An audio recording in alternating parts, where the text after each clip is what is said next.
ஒருத்தன் புதுக்கவிதை எழுதியிருந்தான். இன்னும் சாதி சமயம் சண்டை பேசுறீங்களேடா. ஒருத்தன் புதுக்கவிதை எழுதியிருந்தான். சாதி மயிரெல்லாம் சங்கமித்துக் கொண்டது சவரக்கடையில்.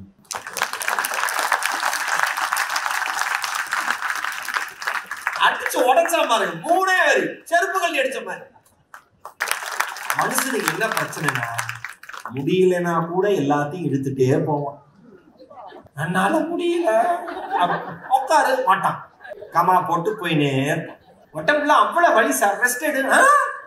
பிசினஸ் யாரை பாக்குறது? அப்ப புலம்பாத. அது எப்படி சார் புலம்பாம இருக்கு, வலிக்குதே, பைத்தியமா? நிறைய பேர் குறை சொல்லுவாங்க, எப்படி சாப்பிட்றான் பாருங்க. நான் சொன்னேன், அப்ப அவன் இதுக்கு சாப்பிட்றான். நிறைய பேர் ஹோட்டல்ல சாப்பிட போனவங்களுக்கு என்ன வேலைன்னா, அங்க பாத்தீங்களா அடிச்சு நோத்துறான், இந்த வயசுல எப்படிதான் இவ்வளவு சாப்பிட்றான்னு தெரியல. ஏன்டா இந்த வயிற்றுச்சல்னாலதான் உன்னால சாப்பிட முடியல. அந்த மனுஷன் எவனை பத்தியும் கவலைப்படாம 70 வயசுலயும் அன்லிமிட்டட் மீல்ஸ் அன்டைம்ல சாப்பிடுறாங்க. காரணம் யாரு மேலேயும் அவருக்கு வயிற்றுச்சல் கிடையாது. அவர் பாட்டு விளாசுற 3 முறை ரசம், 2 முறை வத்த குழம்பு கல்யாணத்துல, 1 முறை சாம்பார், எட்டி தயிர், தயிர் இல்லையா மோர 2 தடவை விடு, ஊறுகாய், நார்த்தங்காய் ஊறுகாய், அதை தொட்டு அதுல வச்சு உழப்பி நடுவ சாம்பார் விட்டு வத்த குழம்பு ஊத்தி அடிக்கிறான். பாக்குறது வயிறு எரிஞ்சு எப்படி சாப்பிடுற? இவனுக்கு 35 சுகர் இருக்கான். 70 ஒரு பிரச்சனை இல்ல, கம்பீரமா இருக்கு. ஏன்?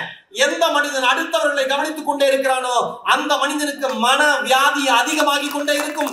எந்த மனிதன் எதை பற்றியும் கவலைப்படாமல், யாருக்கும் துரோகம் செய்யாமல், தன்னை நினைத்து மகிழ்ச்சியாக வாழ்கிறானோ அவன் சாப்பிடுகிற ஒரு வாய் சோறு கூட அமிர்தம். நான் என்ன கேட்கிறேன், யார் ஒல்லியா இருந்தா குண்டா இருந்தா நமக்கு என்ன கவலைங்க? அவர்கள் நிறம் அவர்கள் பார்த்துக் கொள்ளட்டும். ஏன் கருப்பாயிட்ட, ஏன் ஒல்லி ஆயிட்ட, ஏன் இழைச்சுட்ட, ஏன் கண்ணுள்ள போயிருச்சு, கூட்டு போய் 1 மாசம் சோறு போடு. உனக்கே ஓசியில போடுறான் வீட்டுல, உனக்கு எதுக்கு ஊரை பத்தி கவலைங்கிற? எடிசன் வீட்டு வரி கட்ட போயிருக்காரு, லைன்ல நின்று கிட்ட போயிருக்கான். அந்த ஆளு பேர் என்னன்னு கேட்டிருக்காரு. உள்ள இருக்கிறவர் பேரை மறந்து விட்டான். அம்மா யாரு? பல்ப கண்டுபிடிச்சவருக்கு bulb. What is your name? வெளியில வந்திருக்கான். என்ன பேரை மறந்துட்டா? ஃப்ரெண்ட் ஒருத்தர் பார்த்திருக்காரு. மிஸ்டர் எடிசன் எப்படி இருக்கீங்க? பதிலே சொல்ல, ஆஹா என் பேர் எடிசன். உள்ள ஓடி இருக்கேன். எடிசன் வெக்கப்படல, அவமானப்படல. எது இயல்பு அதை ஏத்துக்கணும். ஒண்ணு மறந்துட்டோமா, மறந்துட்டோம்னு ஒத்துக்கணும். ஒண்ணு சொல்லவா, தவறுகளை குறைகளை மறைக்க முயற்சிப்பதை விட குறைகளை குறைக்க முயற்சிப்பது நல்லது. பெரம்பலூர் மாவட்ட நிர்வாகமும் பெரம்பலூர் மக்கள் பண்பாட்டு மன்றமும் பபாசியும் இணைந்து நடத்துகிற இந்த புத்தக திருவிழாவிலே இவ்வளவு பெரிய ஒரு இமயத்தோடு மேடையை பகிர்வதற்கு வாய்ப்பளித்த மாவட்ட நிர்வாகத்திற்கு என் இதயம் நிறைந்த அன்பும் நன்றிகள். அவர் பார்த்து வளர்ந்த குழந்தை நான். அவர் நகைச்சுவைகளை பேசி கைத்தட்டல் வாங்கியவன் நான், காசும் வாங்கியவன் நான். ஆனால் என்னுடைய பேராசிரியர் சிவச்சந்திரன் ஐயா எதை பேசினாலும் தவறில்லை, ஆனால் யார் பேசியது என்று குறிப்பிட்டு பேசி என்று சொல்லி வளர்த்திருக்கிறார். அதனால் ஐயாவுடைய நகைச்சுவை சொல்றப்பலாம் இது ஐயா சொன்னதுன்னு சொல்லியே நாங்க நல்லா இருக்கோம். ஒரு தொட்டிலில் இருக்கிற குழந்தையை பார்க்கிற பொழுது எப்படி மனம் குதூகலிக்குமோ என்பதை கடந்த இந்த குழந்தையை பார்க்கும் பொழுதும் மனம் அப்படி குதூகலிக்கும். அந்த மாதிரி ஐயாவுடையது. அவர் வாழ்த்தினது என்னுடைய இனிய சகோதரி. ஒரு 20 ஆண்டுகளுக்கு மேல, 20 ஆண்டுகள் இல்ல, கிட்டத்தட்ட சரியா சொன்னா ஒரு 26 ஆண்டுகளாக நான் நன்கறிந்த சகோதரி புதுக்கோட்டை பாரதி. இன்றைக்கு அவருடைய பேச்சுக்கு ஒரு அரங்கம் நிறைந்த கைத்தட்டல் நாம எல்லாருமே தரலாம். அவ்வளவு செய்திகள், அவ்வளவு அழகான பேச்சு ஐயா சொன்னாங்க. ரொம்ப ரொம்ப மகிழ்ச்சி. ஒரு புத்தக திருவிழாவுக்கு மற்ற மாவட்டங்கள்லாம் போய் பேசுறப்ப ஒரு 9 மணி வந்ததுன்னா பேச்சாளர்களுக்கெல்லாம் கொஞ்சம் ஹார்ட் அட்டாக் வந்த மாதிரி. ஏன்னா பார்வையாளர்கள் ஒவ்வொருத்தரா ஒரு பச்சாதாபமே பார்க்காமல் எழுந்து போய் கொண்டிருப்பார்கள். மேடையில் நாங்கள் இருக்கிறோம் என்பதை மறந்து வீடு எனக்கு இருக்கிறது என்கிற உணர்வோடு கம்பீரமாக எழுந்து போவார்கள். அவர்கள் வீடு எங்கும் போகாது, ஆனால் நாளை நாங்கள் போய்விடுவோம் என்பதற்கு அவர்களுக்கு தெரியாது. இப்படி ஒரு பரிதாபகரமான சூழல் தான் எல்லா இடத்துலயும் இருக்கும். பேச்சாளர்களுக்கு இரவு 8:30-9 மணியை கடந்தா. ஆனா மரியாதைக்குரிய அன்பு தம்பி வெங்கடேஷ் அவர்களுடைய அழைப்புல அன்பு அண்ணன் சரவணன் அவர்களிடம் தொடர்பு கொண்டு இந்த மாதிரி பெரம்பலூர் புத்தக திருவிழாவுக்கு வரணும்னு சொன்ன உடனே எத்தனையோ புத்தக திருவிழாக்களை என்னை அழைத்து கௌரவப்படுத்தி இருக்கிறார் பபாசி முருகன் அண்ணன், மாவட்ட நிர்வாகம், தமிழக அரசு எல்லாமே. ஆனால் பெரம்பலூர் புத்தக திருவிழாவில் பேசுறது இதுதான் முதல் முறை என்று சொல்வதில் எனக்கு ஆகப்பெரிய மகிழ்ச்சி. சரவணன் சொன்னாரு. அப்புறம் என்னுடைய அன்பண்ணன் விநாயகர் டிராவல்ஸ் ராஜு என்ன சொன்னாரு, சீக்கிரம் முடிச்சா பெரம்பலூர்ல கோச்சுக்குவோன்னாரு. நான் கொஞ்சம் கவனக்குறைவா கேட்டுட்டேன்னு நினைச்சுக்கிட்டு இன்னொரு முறை சொல்லுங்கன்னு. சீக்கிரம் முடிச்சிட்டீங்கன்னா நாங்க கோச்சுக்குவோம்னாரு. படத்துல வரும்ல, யாரு சார் அவங்க, எனக்கே அவங்கள பார்க்கணும் போல இருக்கு, இதோ பார்த்துட்டேன். என்ன நேர்த்தியா உட்கார்ந்து அவ்வளவு நேரம் நின்று கொண்டு இவ்வளவு அழகிய தமிழையும் நகைச்சுவையும் செய்திகளையும் ரசிக்கிற கூட்டம் தான் தமிழையும் தமிழர்களையும் வாழ வைக்கிற கூட்டம் என்பதில் எந்தவித சந்தேகமுமே கிடையாது. என்ன அருமையான ஒரு கேட்க கேட்க நீங்க ஐயா சொன்னாரு, தம்பி நீங்க ஆரம்பிச்சோட கொஞ்ச நேரத்துல யாருக்கும் தெரியாம கிளம்புறேன்னு. நான் சொன்னேன், மேடையில நடுவுல உட்காந்துருக்கிய எப்படி யாருக்கும் தெரியாம. அதுக்கு சொல்றாரு, ஒரு பேச்சுக்கு சொன்னேன் அதுலயும் இப்படி சொல்லுவியா அப்படின்னாரு. அதனால ஐயா நீங்க எப்ப வேணா கிளம்பலாம் ஐயா. ஏன்னா நீங்க உங்க ஆசீர்வாதம், நீங்க இருக்கிற மேடையில உட்கார்றதே எங்களுடைய வாழ்நாள் பாக்கியம். எனக்கு பாரதிக்கலாம் அது கிடைச்சிருச்சு எனக்கு. நீங்க ஐயா சொல்ற மாதிரி இந்த ரசிப்பு திறன் இருக்கு பாருங்க, அற்புதம். சில பேர் எதிர்த்த மாதிரி உட்காந்து பாக்குறதுல எவ்வளவு நல்லா நாம பேசினாலும் நம்ம நல்லா பேசுறோமோ நமக்கே டவுட் வந்துடும். எந்த ரியாக்ஷனுமே இப்படியே என்ன ஏதோ ஒரு சிறி அழு முறை நியூட்ரலா ஒரே மாதிரி சமநிலையோட மனநிலையை வச்சுக்கிட்டு இவர் கேட்கிறாரா கேட்க வேண்டாமே எதிர்த்த மாதிரி உட்கார்ந்து இருக்காரா எதுவுமே நமக்கு தெரியாது. அப்படி ரசிப்பாங்க. சில ஊர்ல என்னன்னா நம்மளை கூப்பிட்டுட்டு பேசிக்கிட்டே இருக்க சொல்லுவாங்க. அதாவது கைத்தட்ட சிரிக்க எதுக்குமே நம்ம அனுமதிக்க கூடாது. அன்னைக்கு ஒரு ஜோக் சொல்லணும், எல்லாம் கைத்தட்டு சிரிக்கிறாங்க. அந்த ஆர்கனைசர் எதிர்த்த மாதிரி பார்த்துட்டு நிகழ்ச்சி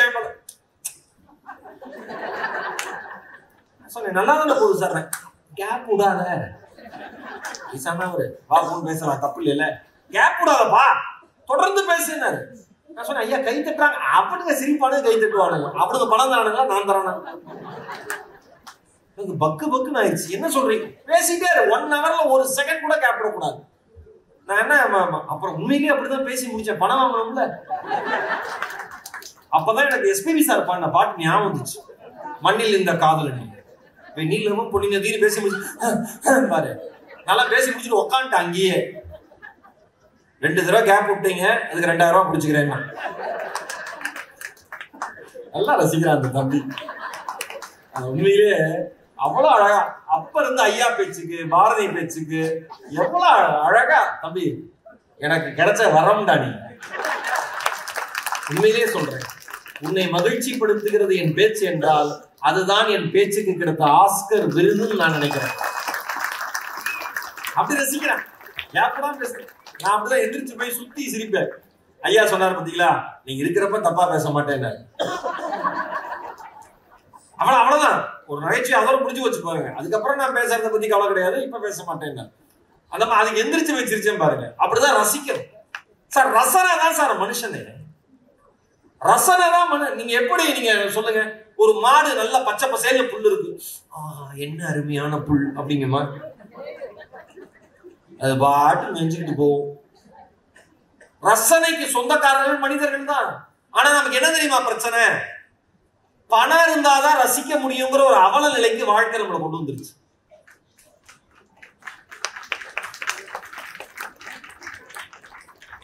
ஒரே ஒரு விஷயம், ஆனா அந்த ஐயா அந்த டிஷர்ட் போட்ட ஐயா எந்திரிக்கியா, நீங்க தாங்க எந்திரிக்கியா, ஒரு பலத்த கைத்தட்டல் அவரு கொடுங்க. வாழ்த்துக்கள். உட்காருங்க. ஏன் தெரியுமா? பொதுவா ஏதாவது ஒரு விஷயம் நம்ம சொல்லுவோம். ஐயா உத்தரவு. நன்றி. பலத்த கைத்தட்டலோடு நம்ம விடை கொடுக்கலாம் ஐயாவுக்கு. இப்ப அண்ணன் நம்ம சொன்னல, பணம் இருந்தாதான் ரசிக்க முடியுங்கிற அவல நிலைக்கு மனுஷன் வந்துட்டான்னு சொன்ன உடனே அதுல ஒரு 4 நல்லா கைத்தட்ட வந்தேன். எல்லா மேடையிலும் இதை சொல்றேன். நல்லா கைத்தட்ட வந்தாங்க. பக்கத்துல பின்னால டிக்கெட் எல்லாம் சைலண்டா.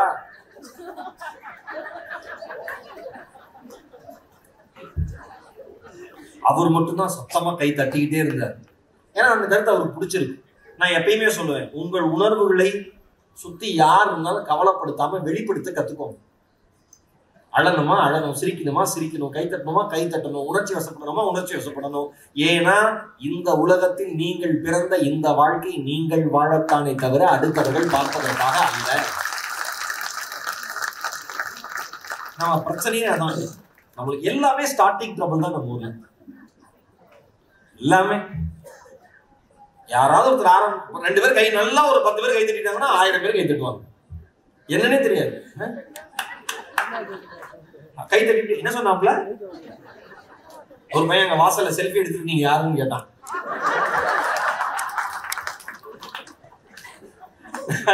கார்ல இருந்து இறங்கல ஓன்னு கத்திருச்சு. காலேஜ் பொண்ணுங்கெல்லாம் எல்லாம் வந்து போட்டோ எடுத்துட்டு போனோட ஒரு குட்டி பையன் மட்டும் ஓடி வந்து நீ யாரும் இருக்குல்ல போனீங்க போட்டோ எடுத்ததுக்கு அப்புறம் சொல்ல.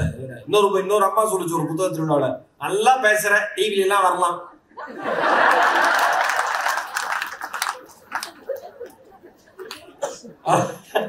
அதுதான் பேசி முடிச்சுட்டு நான் இறங்குறேன். ஒரு ஐயா கேட்கிறார், முடிச்சுட்ட போல இவ்வளவு நேரம் என்ன பண்ண, எப்படி கண்டுபிடிச்சீங்கன்னு கேட்டேன். வந்து உக்காந்துட்டீல. அப்ப அது என்ன நடந்ததுன்னே தெரியல. அப்படிலாம் இருக்கும் ரசிப்பு. ஆனா ஒரு 9 மணி 10 நிமிடங்களை நெருங்கிட்டு இருக்கு. ஆயிரக்கணக்கான மக்கள் அமர்ந்து கொண்டும் நின்று கொண்டும் ரசித்துக் கொண்டே இருக்கிறீர்கள். எங்களுக்கு இதுதான் வேலை. நாளை உங்களுக்கு வேலை இருக்கிறது. எல்லா வேலைகளுக்கு நடுவும் புத்தகம் பார்க்கவும், புத்தகம் பற்றி பேசுவதை கேட்கவும், நல்ல தமிழை கேட்கவும் வந்திருக்கிற இந்த கூட்டத்தை மீண்டும் ஒரு முறை சிரம் தாழ்த்தி வணங்குவதில் நான் பெருமை கொள்கிறேன். அருமையான வாசகம் இருக்கு. சரியான மனிதர்களுடன் நிகழ்த்துகிற உரையாடல் விலை மதிப்பெற்றது. சரியான மனிதர்களுடன் நிகழ்த்துகிற உரையாடல் விலை மதிப்பெற்றது. ஒரு கார்ல் மார்க்ஸும் ஏங்கல்ஸும் பேசுறப்ப, இல்ல டால்ஸ்டாயும் மகாத்மா காந்தியடிகளும் பேசுறது எப்படி விலை மதிப்பெற்றது, எப்படி வரலாற்றுல பதிஞ்சது? ஏன்னா அந்த உரையாடல் சரியான மனிதரோட ஒரு சரியான மனிதர் பேசுறார். அது விலை மதிப்பெற்றதா மாறுது. நாம எப்படி பேசுறோம் நமக்கு தெரியும். ஒண்ணும் இல்லை, ஒருத்தட்ட சோகமா இருந்தாரு. ஏன் டல்லா இருக்கீங்கன்னு கேட்டோம். அவ்வளவு பிரச்சனை சார், தாங்க முடியல, தூக்கு மாட்டிக்கலாமான்னு அவ்வளவு பிரச்சனை. அவ்வளவு சார் எல்லாம் சரியாயிருங்க. அடுத்த வாரத்தை அவர் சொல்றாரு, என் லெவல்கே இப்படின்னா உங்களுக்கு எல்லாம் பயங்கரமா இருக்குமே. சரவணங்க சிரிக்கிறீங்க, எங்க கஷ்டம் எனக்கு. ஏண்டா நீ ஏன் டல்லா இருக்கேன்னு கேட்டதுக்கு நான் தூக்குல தொங்கணுமான்னு அவன் அடுத்தடுத்து போறான். எப்படி நீங்க பிரச்சனையெல்லாம் ஹேண்டில் பண்ணுவீங்க? ஒரு மாதிரி மென்டல் ஆயிட மாட்டீங்க? போயிட்டு நிற்பாட்டுறாங்க. எனக்கு பயமா இருக்கு. அவனை நல்லா இருக்கேன்னு கேட்க போய் நான் நல்லா இல்லாம போயிருவேன். வார்த்தைகள் பயன்படுத்துகிற விதம் இருக்குல்ல, அது ரொம்ப ரொம்ப முக்கியம். வார்த்தைகள் பயன்படுத்துகிற விதம் ரொம்ப ரொம்ப முக்கியம். தேன் தடவுகிற வார்த்தைகளை விட உண்மையை தடவி வைக்கிற வார்த்தைகள் சிறந்தவை என்பதை புரிஞ்சுக்கணும். அது புரிஞ்சுக்கிட்டா போதும். இப்ப நான் சொன்னேன், டைம் ஆயிடுச்சு ஞாபகம் கொடுத்துருன்னு கிளம்பிட்டாங்க. நான் பாட்டு சொல்லாம இருந்திருக்கலாம். அந்த பிள்ளைக்கு அப்பதான் ஞாபகம் வருது, அப்பா டைம் ஆச்சு 9:10 ஆயிடுச்சா, அண்ணன் சொல்லிட்டாருன்னு கிளம்புறேன். ஆனா அந்த குடும்பம் ஒரு டீசென்டான குடும்பம். முதல்ல புருஷன் போனாரு, அப்புறம் புள்ள, அப்புறம் மனைவி. அந்த ஜெனியூனிட்டி எனக்கு பிடிச்சிருக்கு அந்த குடும்பத்தை. சில குடும்பத்துல மொத்தமா கிளம்பி போயிடுவாங்க, பக்குன்னு இருக்கும். அப்படிலாம் இல்லாம அது நல்லா. இன்னொன்று அந்த அக்காட்ட பிடிச்சது என்னன்னா, நான் கிளம்புறேன் நீ வந்து உட்காருன்னு ஒருத்தர் உட்கார வச்சிருச்சு மியூசிக் சேர்ல.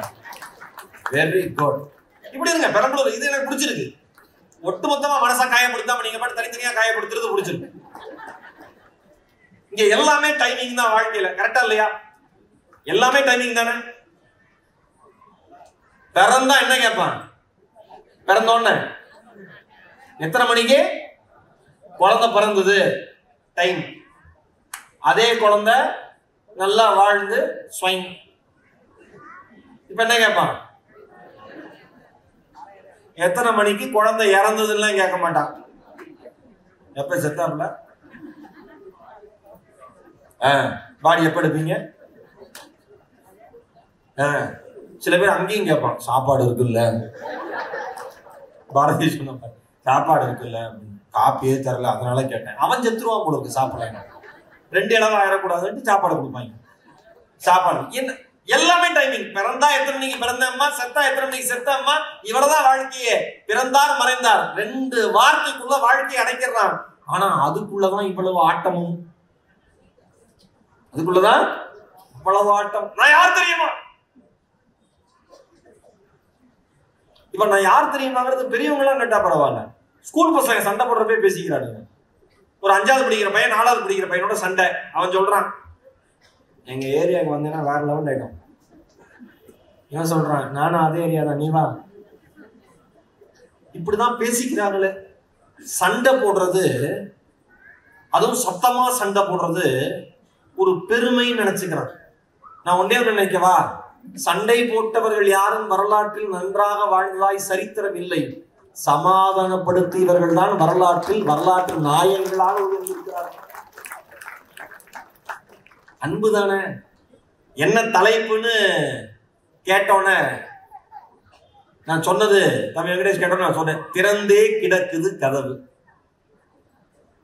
திறந்தே கிடக்குது கதவு. நீங்க அப்படியே உட்காந்து யோசிச்சுட்டு இருந்தேன் ஹோட்டல்ல. இந்த தலைப்பை கொடுத்துட்டோம், எப்படி அணுகலாம்? வாழ்க்கையில வயசு ஏற ஏற முதிர்ச்சி வந்துடணும். புரியுதுல?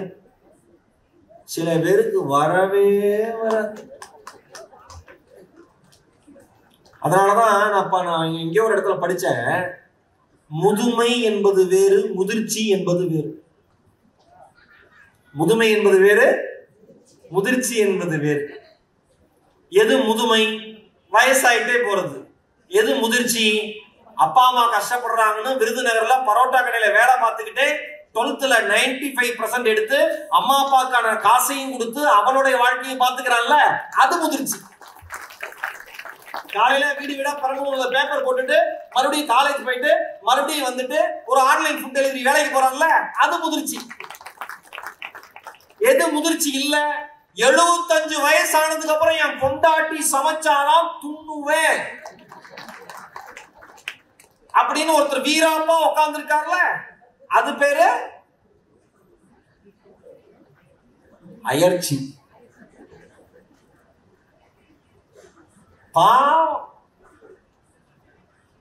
இந்த ஆம்பளைங்கெல்லாம் ஒரு இறுக்கமா இருந்து வாழ்க்கைய வாழாமையே போயிடுறாங்களோட எனக்கு ஒரு வருத்தம் இருக்கு. என்னைக்குமே ஒரு ஆண் பார்வையில வாழ்க்கையை பார்த்தா பாவம் தான் அவனுக்கு. நான் ஒரு கவிதை படிச்சேன், அவனுக்கு என்று வருகிற பொழுது மட்டும் கஞ்சனாகி விடுகிறான் ஆண். கரெக்டா? அவ்வளவு வாங்கிட்டு போவான் குடும்பத்துக்கு. அவனுக்கு எந்த டீ கடையில டீ விலை கம்மி, எந்த ஹோட்டல்ல சாப்பாடு விலை கம்மி, அப்படிதானே? அக்கா உடனே நான் பாராட்டுறேன்க்கா. ஒரு ஆம்பளை பத்தி சொல்றப்ப தலையாட்டின பாரு என் இதய தெய்வமே. இப்படி ஒரு பெண்மணிய வரலாறு பெரம்பலூர்ல அடுத்தடுத்த அதிர்ச்சி எனக்கு இருக்குன்னு சரவணன். என்னன்னு இது? ஆண்களை பாராட்டுறப்ப ஒரு அக்கா தலைய செய்யுது. ஐயா கல்யாணம் ஆயிடுச்சாக்கா அவனுக்கு? அண்ணன் வந்திருக்காரா? எங்க இருக்க? வரலையா? ஆனா இங்க பாருங்க, அந்த அக்காவை யார் கல்யாணம் பண்ணிக்கிட்டீங்களோ நீங்க கொடுத்து வச்சவன் மட்டும் நினைச்சுங்க. நான் இப்படி எல்லாம் பார்த்து நான் சில மேடையில ஆண்களை பத்தி பேசுறேன், ஒரு அக்காலாம் அப்படின்னு உட்காந்து பிடிக்காது ஆம்பளை பத்தி பாராட்டலாம். ஆனா திட்டுனா நல்லா சிரிக்கும், தம்பி நல்லா சொல்லலாம்ல அப்படின்னு அவன் கஞ்சனாயிருவான். ஆனா ஆண்களுக்கு என்ன பிரச்சனைனா, அந்த இறுக்கத்தோடயே வாழ்ந்து இப்படி இருந்தாதான் குடும்பம் கட்டுக்கோப்பா இருக்குன்னு நினைச்சுக்கிட்டு அவன் வாழ்க்கையை அவன் வாழ தவறிடுவான். கடைசி வரைக்கும் வில்லனாவே இருப்பான். அவனுக்கு தெரியாது, ஆம்பளைங்களுக்கு தெரியாது நாம இப்படிதான் வாழ்ந்துட்டு இருக்கோன்னு. அந்த இதய கதவுகள் திறக்கவே திறக்காது, மூடி வச்சிருவான். நான் அதனாலதான் சொன்னேன், நான் யோசிச்சேன், நீங்க யோசிச்சுட்டே இருக்கிறப்ப திறந்தே கிடக்குது கதவுன்னு நான் யோசிச்சேன். எத்தனை சிறிய அல்லது எத்தனை பெரிய வீட்டையும், எத்தனை சிறிய அல்லது எத்தனை பெரிய வீட்டையும் யார் வர வேண்டும் யார் வரக்கூடாது என முடிவு செய்வது கதவுகள் தான்.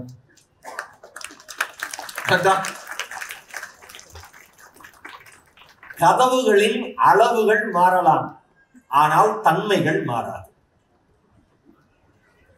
ஒவ்வொரு கதவுக்கும் ஒரு கதை இருக்கிறது. அந்த கதைக்கு தகுந்த மாதிரி அந்த கதவுகள் இறுக்கமாகவும் இருக்கும், இணக்கமாகவும் இருக்கும். ஓகேவா? சில கதவு மூடும் பொழுது சத்தமிடும், சில கதவு திறக்கும் பொழுது மட்டும்தான் சத்தமிடும்.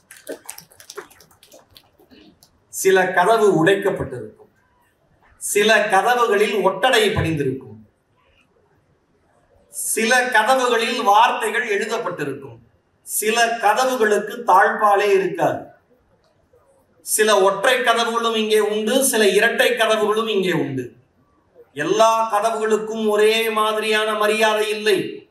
எல்லா கதவுகளுக்கும் ஒரே மாதிரியான மரியாதை இல்லை. கருவறை கதவுகள் அவசியம் பார்த்து திறக்கப்படும்.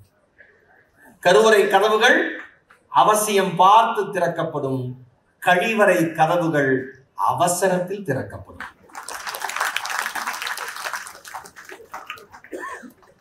கதவுகளில் விலை மதிப்பானதும் உண்டு, விலை மலிவானதும் உண்டு. தகர கதவுகளும் இங்கே உண்டு, தங்க கதவுகளும் இங்கே உண்டு. கதவுகளுக்கு பின் சொல்லப்பட்ட ரகசியங்களும் உண்டு, கதவுகளுக்கு பின் சொல்லப்படாத ரகசியங்களும் உண்டு.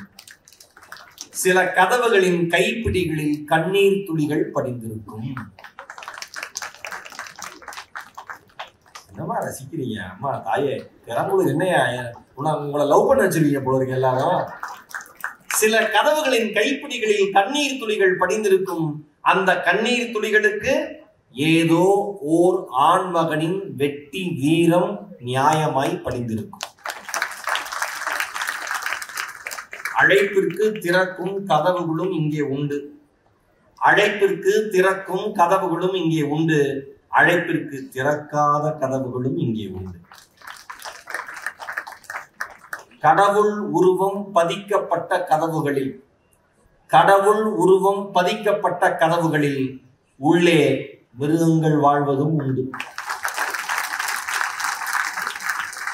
ஏதுமற்ற கதவுகளில், ஏதுமற்ற கதவுகளின் உள்ளே சிலர் கடவுள்களாகவே வாழ்வதும் உண்டு. நெடுநாள் பூட்டிய கதவுகள், நெடுநாள் பூட்டிய கதவுகள் சில சமயம் பயத்தையும் பல சமயம் பரிதாபத்தையும், அமைதியாக இருக்கிற பொழுது ஆர்வத்தையும் தூண்டும். வெளியே பூட்டப்பட்ட கதவுக்கும் உள்ளே பூட்டப்பட்ட கதவுக்கும் நிறைய வித்தியாசம் இங்கே உண்டு. என் அருமை பெரம்பலூர் மக்களே, இவ்வளவு நேரம் நான் சொன்ன கதவு வெறும் கதவு மட்டும் அல்ல என்பதை நீங்கள் புரிந்து கொண்டிருப்பீர்கள் என்பதை நான் நம்புகிறேன். உட்கார்ந்து எழுத ஆரம்பிக்கிறேன், நான் எழுதிட்டே இருக்கேன், அது போயிட்டே இருக்கு. வாழ்க்கை வயது ஏற ஏற அனுபவத்தை தருகிறது, முதுமையை தரவில்லை, முதிர்ச்சியை தருகிறது. எந்த மனிதன் ஒரு வருடம் கழிந்த பிறகு ஒரு அடியையாவது மனதளவில் முன்னே எடுத்து வைத்திருக்கிறானோ அந்த மனிதன் சரியான வாழ்க்கையை நோக்கி சென்று கொண்டிருக்கிறான் என்று அர்த்தம். எந்த மனிதன் வயது ஏறுகிற பொழுதும் எதை பற்றியும் கவலைப்படாமல் அதே மாதிரி வாழ்ந்து கொண்டிருக்கிறானோ அவன் வாழ்க்கையில் வயது மட்டும் ஏறிக்கொண்டிருக்கிறது, அவன் பின்னே சென்று கொண்டே இருக்கிறான் என்று அர்த்தம். ஒருத்தன் புதுக்கவிதை எழுதியிருந்தான், இன்னும் சாதி சமயம் சண்டை பேசுறீங்களேடா. ஒருத்தன் புதுக்கவிதை எழுதியிருந்தான், சாதி மயிரெல்லாம் சங்கமித்துக் கொண்டது சவரக்கடையில்.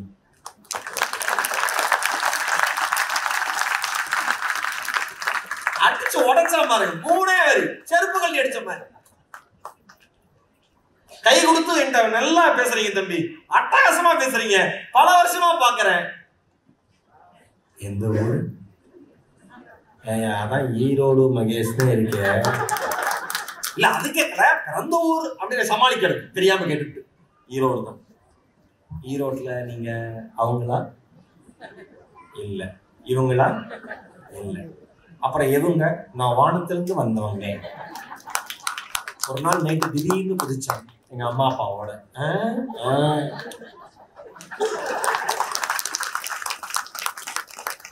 எதை மற்றவர்களுக்கு அடையாளப்படுத்த வேண்டும், எதை மற்றவர்களுக்கு அடையாளப்படுத்த கூடாது என்கிற அறிவே இல்லாமல் வாழ்கிற ஒரு உயிரினம் மனிதன்.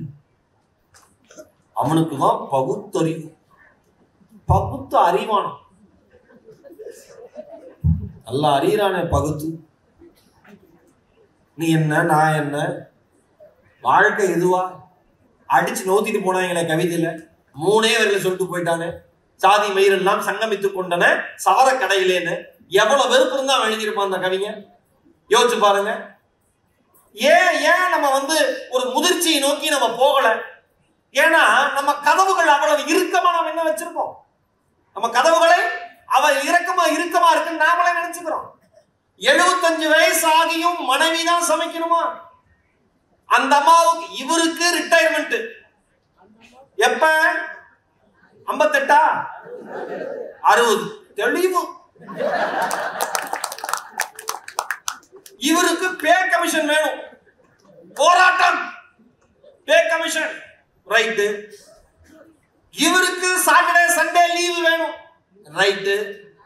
இவருக்கு உடம்பு முடியலன்னா தலைய மசாஜ் பண்ண குழந்தைங்க, காலை பிடிச்சு விட பொண்டாட்டி, கசாயம் வச்சு கொடுக்க வைக்க அம்மா வேணும், ஓகே. இவருக்கு மாசம் ஆனா சம்பளம் வேணும், ஏன்னா உழைச்சிருக்காரு. இஸ்ரோ சார்பா ராக்கெட் அமைச்சுட்டே இருக்காப்ல. யாரு? புத்தகத்துல வார்த்தை வரல. இவரு அந்த சம்படி அவ்வளவுதான். கோடிட்டிடத்தை நிரப்பிக் கொள்க, அது இங்கிலீஷ்ல சொல்ல முடியாது. கோடிட்டிடம். இவருக்கு மாசம் ஆனா சம்பளம் வேணும், சனி ஞாயிறு லீவ் வேணும், பே கமிஷன் வேணும், உழைக்கிறதுக்கு சம்பளம் வேணும், நடுவுல போராட்டம் வேணும், எல்லாத்துக்கும் குரல் கொடுக்கணும். நான் கஷ்டப்படுறேன், நான் கஷ்டப்படுறேன், நான் கஷ்டப்படுறேன்னு டமார வச்சு அடிச்சுனே இருப்பாரு ரிட்டையர்ட் ஆகிற வரைக்கும். ரிட்டையர்ட் ஆனதுக்கு அப்புறம் நான் கஷ்டப்பட்டதுனாலதான் இவ்வளவு நல்ல வீட்டுல இருக்கோம், நான் கஷ்டப்பட்டதுனாலதான் குழந்தைங்களுக்கு படிச்சது, நான் கஷ்டப்பட்டதுனாலதான் குழந்தைங்களுக்கு கல்யாணம் பண்ணி கொடுத்தோம், நான் கஷ்டப்பட்டேன். பே கமிஷன் கிடையாது, சாட்டர்டே சண்டே லீவு கிடையாது, போராட்டம் கிடையாது, குரல் கொடுக்க ஆள் கிடையாது, உடம்பு முடியல நான் பிடிச்சு விடுறதுக்கு ஆள் கிடையாது, கஷாயம் வச்சு கொடுக்க ஆள் கிடையாது, சாப்பாடு சமைக்க கூட ஆள் கிடையாது. ஒரு மனுஷி பெண் என்கிற காரணத்தினால் மட்டும் 365 நாளும் சாகர வரைக்கும் ஒர்க் பண்றான். அந்த ஆண் என்கிற இறுக்கமான கதவு மெல்ல தளர்ந்து நீ ஒரு மனுஷி என்கிற எண்ணம் வந்தால் தளர்ந்த கதவு மெல்ல திறந்து கொள்ளும். தளர்ந்த கதவு மெல்ல திறந்து கொள்ளும். ஆனா இவன் வார்த்தை தான் கொள்ளுது.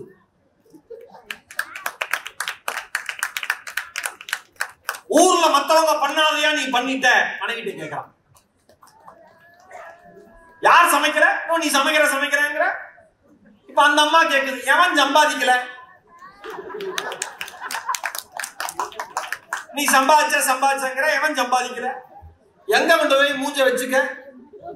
கெட்டு போகாம இருக்க ஃப்ரிட்ஜில் உட்காந்துக்க முடியுமா? என் மனைவி என்னை காயப்படுத்தி விட்டார், லெட்டர் எழுதி வச்சுட்டு ஓட முடியுமா? ஒண்ணும் பண்ண முடியாது. அந்த பெண் அத்தனையும் சகித்துக் கொள்கிறாள். காரணம் என்ன தெரியுமா? குடும்பம் என்கிற வேர் சிதைந்து விடக்கூடாது என்பதில் கவனமாக இருக்கிறார். ஒரு விதத்தில் பெண்களுக்கு குடும்பம் பலம், ஒரு விதத்தில் குடும்பம் பெண்களுக்கு மாபெரும் சுமை. பிரச்சனை. இந்த பெண்களும் சாதாரண ஆளும் கிடையாது.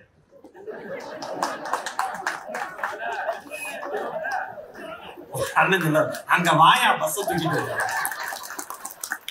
இவ்வளவு நேரம் பஸ் எங்க மேல ஏறிட்டு இருக்கு. ஒரு மனுஷன் கொஞ்சம் ஆக்சிஜனோட இருக்கான், அவன் சொல்றான் வா வண்டி இருக்கு. இந்த பெண்கள் லேசிப்பட்ட ஆளும் கிடையாது.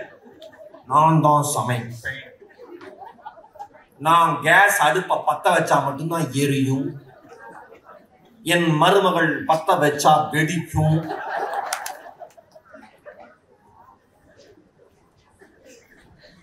இந்த குடும்பஸ்தன் ஒரு படம் நம்ம சகோதரர் மணிகண்டன் பிரமாதமா நடிச்சிருப்பாரு. அத்தனை பேர் அட்டகாசமா நடிச்சிருக்காங்க.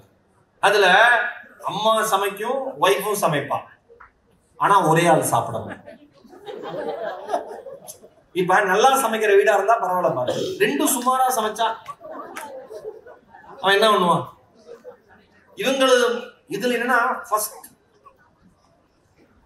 எனக்கு கல்யாணம் ஆன புதுசுல எங்க அம்மா வைக்கிற பாம்பே சாம்பார்னு எங்க அம்மா வைக்கும், சூப்பரா இருக்கும், கலக்கிடும். எங்க அம்மா சமையல்லாம் அப்படி பண்ணுவாங்க, தெய்வம்.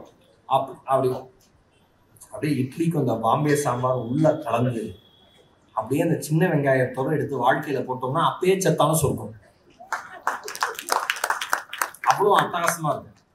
என் மனைவி கார சட்னி, தக்காளி சட்னி, கார சட்னி பிரமாதமா அரைப்பாங்க. இந்த சைடு பாம்பே சாம்பார், இந்த சைடு தக்காளி சட்னி, நான் சட்னி நடுவுல. 2 பேரும் உற்று நோக்குகிறார்கள். T20 மேட்ச் லாஸ்ட் பால் என்ன ஆகுது, யார் பக்கம் மேட்ச் சக்சஸ் ஆகும், இவன் ஜெயிப்பானா தோப்பானா. ஏதோ தமிழ் கொடுத்த அறிவால, புத்தகங்கள் படிச்சதுனால நான் என்ன பண்ணேன், இட்லியை எடுத்துட்டு போய் மத்த மஞ்சமாக்கா மாதிரி சாம்பார் குட்டியோ சட்னி கிட்டியோ போட, இட்லி அங்கேயே இருந்துச்சு. சாம்பாரையும் சட்னியும் கையால வலிச்சு இட்லி பக்கம் கொண்டு வந்து அது இட்லி சாதமா மாத்தி சாப்பிட்டேன். 2 பேருக்கு வருத்தம், ஏன் இப்படி சாப்பிட்டேன். தனித்தனியா சாப்பிட்டுருந்தா எனக்கு வருத்தம். சின்ன ஒரு புத்திசாலித்தனம் தான், வாழ்க்கையில தப்பிச்சிடலாம். நான் சொன்னேன், பேங்குக்கு போனேன், 50,000 ரூபாய் டிராப் பண்ணேன். எண்ணி பார்க்கறேன், ஒரு நோட்டு குறையிற மாதிரி இருக்கு. கூப்பிட்ட நேரம், பேங்க் ஸ்டாஃப் யாராவது இருக்கீங்களா? பேங்க் ஸ்டாஃப் இருந்தாலும் கை தூக்க மாட்டாங்க. இவன் ஏதாவது சொல்லுவேன்டா, தூக்கக்கூடாது. பேங்க் ஸ்டாஃப் யாராவது இருந்தீங்கன்னா மனசுல வச்சுங்க. இல்லை பேங்க் நம்ம எல்லாம் போயிருக்கோம், கூட்டமான நேரத்தில் போறோம்னு வச்சுங்கண்ணே, ஒரு நோட்டு கம்மியாதுன்னா வெறியாயிருவாங்க கேஷ் கவுண்டர்ல. போயா பின்னாடி போயிட்டு லைன்ல வாங்க. நான் வாங்கிட்டு நிக்கிறேன். என்ன, எனக்கு ஒரு ஆசை, பாரதி விஜய் டிவில வந்திருக்கோம், மரியாதையா பேசுவாரு. அவர் ப்ரோக்ராம் பார்த்தீங்கன்னா வெறியா இருக்காரு, பார்க்காமையாவது இருந்திருக்கலாம் அந்த ஆள் பேசாங்க. என்ன நானு ஒரு நோட்டு, டைம் இல்ல பாக்குறீங்களா கியூவ, போ. நான் அதிகமா இருக்கிற மாதிரி இருக்கு, வாங்க வாங்க சார். சார் இல்ல சார், நான் கியூல வந்துட்டேன், எனக்கு முன்னாடி இருக்கிற ஒரு மகாத்மா, போயா அந்த பக்கம், நீங்க வாங்க சார். நான் கொடுத்தேன், மிஷின்ல போட்டார 50 கரெக்டா இருக்கு. கரெக்டா இருக்கா சார், நான் அதிகமா இருக்கும்னு நினைச்சேன். Thank you sir. நம்ம டவுட்டும் கிளியர், அவனுக்கும் டென்ஷன் கிடையாது, அவருக்கும். இப்படிதான் வாழ்க்கை அணுகும். இதற்கு பெயர் தான் முதிர்ச்சி. ஒரு நோட்டு கம்மியா இருந்தா என் படம் சும்மா விடுவா, உன் படமா இருந்தா நீ சும்மா விடுவேன், அங்க கத்துறதுக்கு பதிலா எனர்ஜியை சேவ் பண்ணிட்டு வெளியில வந்துடும். எனர்ஜிய, ஏன்னா அது இறுக்கமான கதவு, திறக்க முடியாது. நம்ம புத்திசாலித்தனத்துல ஆயில் விட்டு சர்வீஸ் பண்ணணும். சில இதுக்கு ஒரு சொட்டு 2 சொட்டு விட்டாவே கதவு ஸ்மூத் ஆயிடும். சில இதுக்கு 10 லிட்டர் கமுக்கணும், கமுத்தெல்லாம் அப்படின்னு கொஞ்சம் நவரும். ஏன்னா அதெல்லாம் அவ்வளவு இறுக்கத்திலேயே வாழ்ந்துகிட்டு இருக்குன்னு அர்த்தம். என்ன சாதிக்க போறோம், என்ன பெருசா சாதிக்க போறோம் வாழ்க்கையில? மகிழ்ச்சியா இருந்துட வேண்டியது தானே. நாம தானே பூட்டி வச்சுக்கிறோம், இல்ல நாம தானே பூட்டினதான் நினைச்சுக்கிறோம், இல்ல திறந்தா கௌரவம் குறைஞ்சிருமோன்னு யோசிக்கிறோம். வாழ்க்கை எளிமையா எடுத்துட்டு போயிட வேண்டியதானே. சிம்பிள் தான் வாழ்க்கை, எதற்காகவும் அலட்டிக்கவே வேண்டாம். ஒரே இவரு WH டேவிஸ் ஒரு அறிஞர் சொன்னாரு, நின்று நிதானித்து பார்க்க மகிழ நேரம் இல்லாத இந்த வாழ்க்கை என்ன ஒரு வாழ்க்கை?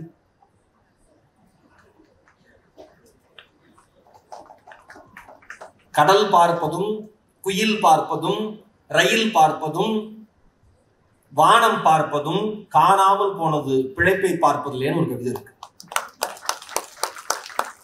குழப்ப பாக்குறதுல எல்லாத்தையும் விட்டுறோம். சின்ன வயசுல பஸ்ல போவோம். இப்ப பெரம்பலூர்ல ஏறீங்க, இப்பதானே ஹைவே. முன்னாடி பெரம்பலூர் சிங்கிள் ரோடான திருச்சிக்கு. திருச்சியில இருந்து சென்னை நம்ம போறோம்னா, நான் பிஷப் பீபர் காலேஜ்ல படிச்சேன். திருச்சி டு சென்னை பஸ்ல போறோம்னா பாதி நேரம் சீட்டுக்கு மேலேயே தான் இருப்பேன். புரிஞ்சிருக்கும்னு நினைக்கிறேன். கரெக்டா? அந்த எக்ஸ்பீரியன்ஸ் எத்தனை பேருக்கு இருக்கு? எல்லாருக்கும் இருக்கா? பறந்துகிட்டே இருப்போம். எப்பயாவது ரோடு மனசாட்சி வச்சா கீழே உட்காருவோம்.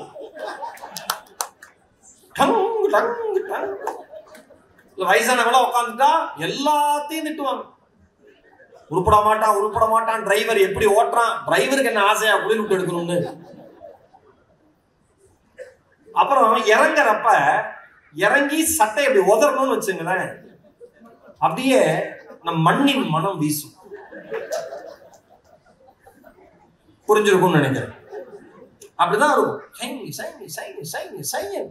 அந்த டிராவலே அப்படிதான் இருக்கும். அந்த டிராவலை சலிச்சுட்டோம்னு வச்சுங்களேன், சந்தோஷப்பட முடியாது. விழுப்புரத்துல 5 மணி நேரம் ஆகும் டிராபிக். இந்த உளுந்தூர்பேட்டையில உலக சிறப்பு வாய்ந்த இடம் இருக்கு. அதுல பலாப்பழத்தை ஊட்டி விட்டுட்டு காசு கேட்பாங்க.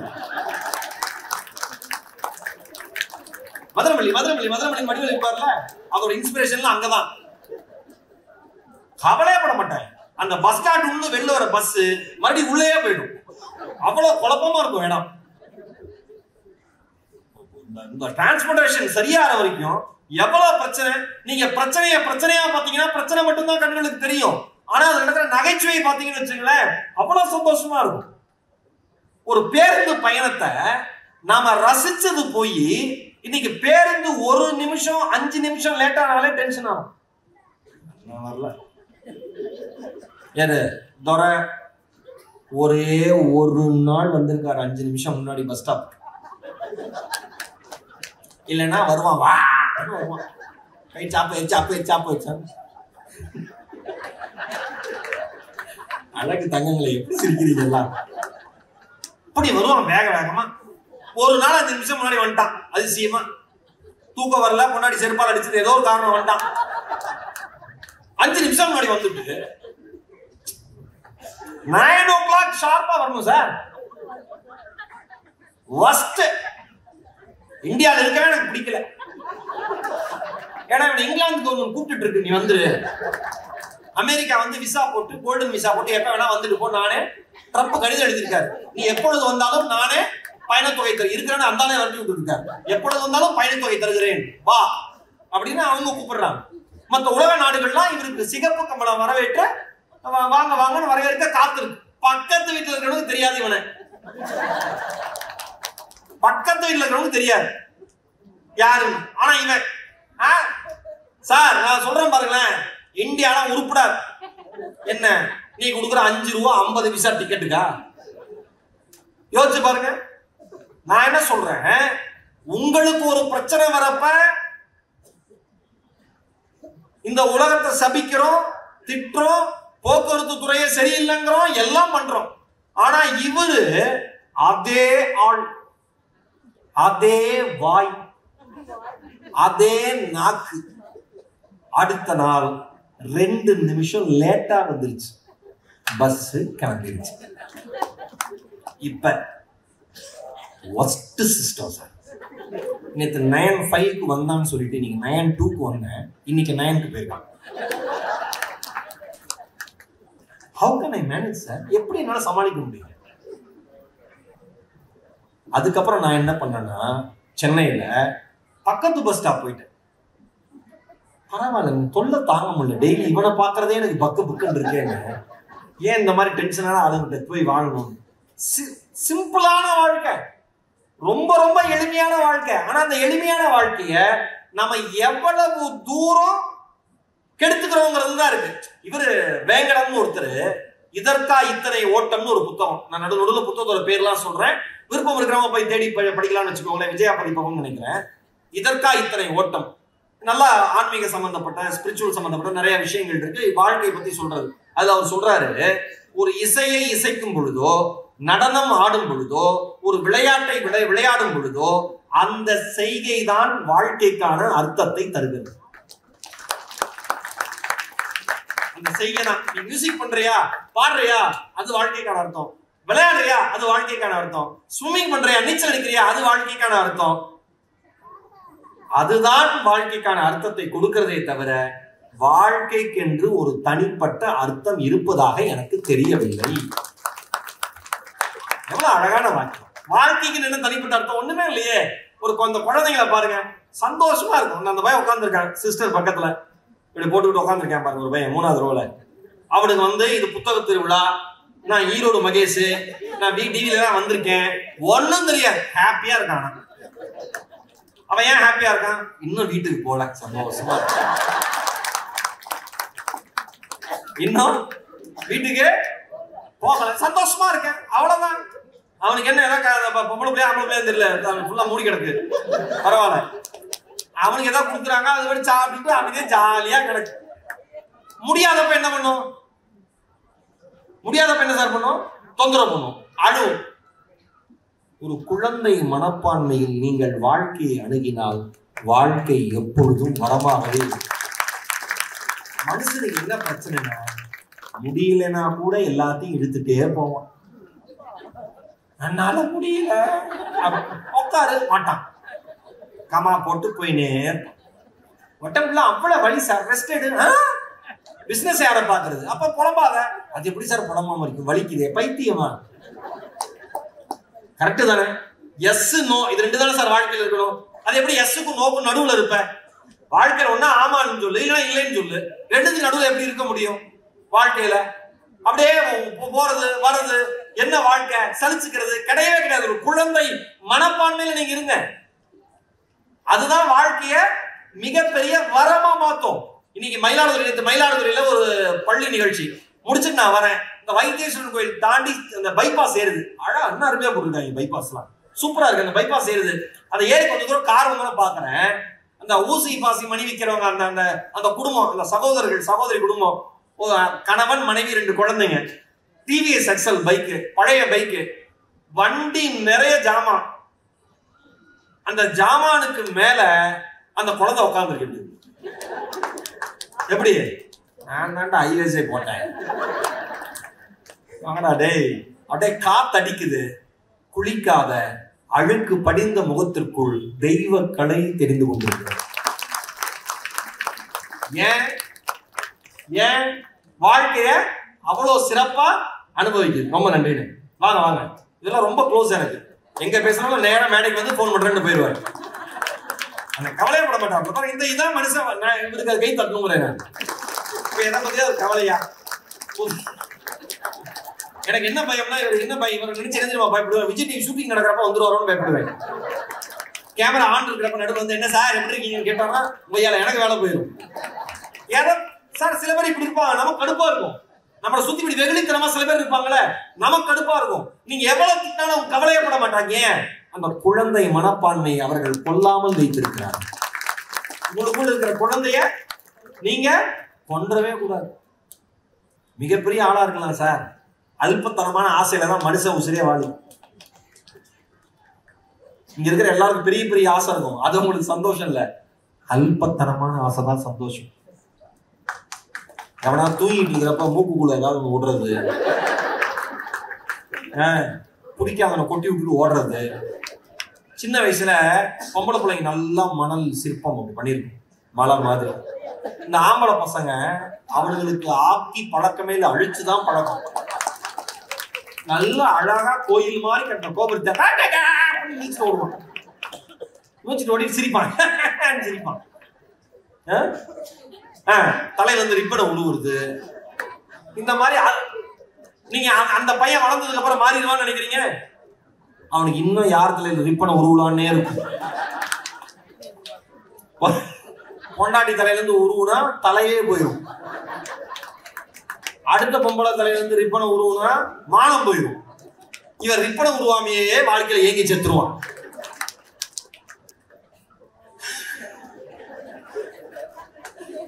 அல்ப ஆசைதான். எனக்கு என்ன தெரியுமா அல்பாசை? எப்பயோ அந்த பெரிய நெல்லிக்காய் இருக்கு பாருங்க, பெரிய நெல்லிக்காய், அதுல உப்பு மிளகா அப்படி போட்டு தனியா அது பேப்பர்ல வச்சு கூடாது. இந்த உள்ளங்கையில சூப்பர்க்கா. இந்த உள்ளங்கையில இந்த உப்பு மிளகா பொடி போட்டு வச்சுக்கணும் கையில. அந்த கை சுத்தமா பளபளன்னு ஏசியில் இருக்கக்கூடாது. வேர்த்து விறுவிறுத்து போய் அந்த உப்பு மிளகா அந்த பொடி நம்ம வேர்வியோட கலந்து ஒட்டி இருக்கணும். இந்த கையில ஒரு நெல்லிக்காய். அண்ணன் ஞாபகம் வந்து கிளம்பிட்டான்னு நினைக்கிறேன் சாப்பிடலாம். இப்போ குழந்தை தூங்கிட்டான். வீட்டுல வந்திருக்காங்களானே? வந்திருக்காங்க. அதான் டீசென்டான குடும்பம் எனக்கு தெரியும். ஏன்னா அந்த அம்மா தூக்காது, உடம்பு ஒழிக்கும் அந்த அம்மாக்கு. அந்த அம்மா என்ன சொல்லுது, 10 மாசம் நான் சொன்னேன், அப்புறம் நீ சொல்லடா போடா அப்படின்னு. இவங்க பாருங்களேன், இப்ப அந்த குடும்பம் வந்து ஒரே இடத்துல 3 பேர் உட்காந்து கிளம்பி போனாங்க. இந்த குடும்பம் எனக்கு இன்னும் பிடிச்சிருக்கு, தனித்தனியா உட்காருவோம். ஆனா என்ன மிஸ்டேக் பண்ணிட்டாங்கன்னா சேர்ந்த மாதிரி எந்திரிச்சிட்டாங்க தெரியாம. இப்ப இந்த கையில வந்து மிளகாப்பொடி, உப்பு மிளகாப்பொடி வேர்வையோட, இந்த கையில விளையாண்ட அந்த அழுக்கு தூசி படிந்த கரங்களோட நெல்லிக்காய். அந்த நெல்லிக்காயை அப்படியே போய் இட்லி அந்த மிளகாப்பொடி உப்பு மிளகாப்பொடிக்குள்ள போய் முத்தம் கொடுத்துடக்கூடாது. இந்த நெல்லிக்காய் அப்படியே தாவி போய் அதுல முத்தம் கொடுத்துடக்கூடாது. அந்த நெல்லிக்காய்க்கு முதல்ல நாம ஒரு முத்தம் கொடுக்கணும். சிறு எச்சில் ஒட்டி இருக்கும், அந்த எச்சிலோட போய் அதுல வைக்கணும். அப்படி பார்த்தீங்கன்னா அந்தி வானத்திற்கு பின் மறைந்திருக்கிற மரம் போல் அந்த நெல்லிக்காய் நமக்கு தெரியும். முதல்ல ஒண்ணு சொல்றேன், இங்க இருக்கிற எல்லாரும் வாழ்க்கையை நான் எப்படி அனுபவிப்பேன்.